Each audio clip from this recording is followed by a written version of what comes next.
Ang reyna na minsang naghari sa lungsod ay ngayon kasama ang kanyang anak na babae ay naging isang bagay na ibinebenta sa auction, walang magawa kundi magtiis sa pang-aabuso ng mga lalaki. Ngayon, ang dating reyna ay naging alipin ko. Lahat ng ito ay dahil sa pagdating ng katapusan ng mundo kung saan 70% ng sangkatauhan ay namatay. Kasabay ng pagdating ng katapusan, ang mga nakaligtas na tao ay nagising sa iba't ibang mga kakayahan. Sa buong mundo, lumitaw ang mga bagong lugar at bihirang kagamitan na umakit sa mga Diyos na may kapangyarihan sa mga batas ng universo. Sa nakaraang buhay, nagtrabaho ako ng gusto at nag-ambag ng marami upang makasama sa ilalim ng isa sa mga Diyos, si Hellrose. Ngunit dahil sa isang nabigong misyon, ako ay tinanggal ni Hellrose. Sa oras na yun, ang hourglass sa aking dibdib ay nagbago. Nang magising ako muli, natagpuan ko ang aking sarili sa dormitoryo ng unibersidad, 10 araw bago ang pagdating ng universo. Nakita ko sa aking telepono ang isang balita tungkol sa mga nawawala. Ayon sa aking alaala mula sa nakaraang buhay, ang mga kakayahan ay nagiging epektibo 10 araw bago ang pagsubok.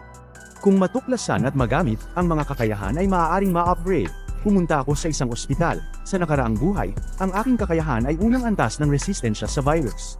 Upang mapahusay ito, kailangan kong gumamit ng virus upang maagang ma-trigger at mapalakas ang kakayahan. Pagpasok ko sa silid, nakita ko ang taong nasa kama na naging isang nawawala.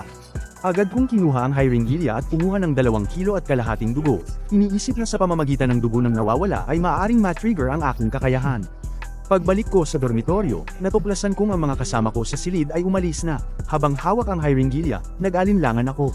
Ang pagkabigo ay maaaring magdulot ng kamatayan, ngunit naalala ko ang kahihiyan ng nakaraang buhay, nagpasya akong iturok ang lahat ng dugo sa aking katawan. Ang pagkakaroon ng unang antas ng kakayahan ay walang pagkakaiba sa pagiging walang silbi. Kahit alam ko ang hinaharap, masyado akong mahina para makuha ang pagkakataon. Hindi ko na malaya na ang aking kamalayan ay nagsimulang maglabo, bigla akong nagising sa sigaw ng mga kasama ko sa silid. Nakita ko silang sumisigaw at napagtanto kong bumalik na ang aking pandinig. Nang bumalik ako sa banyo, doon ko lang napagtanto na nagtagumpay ako.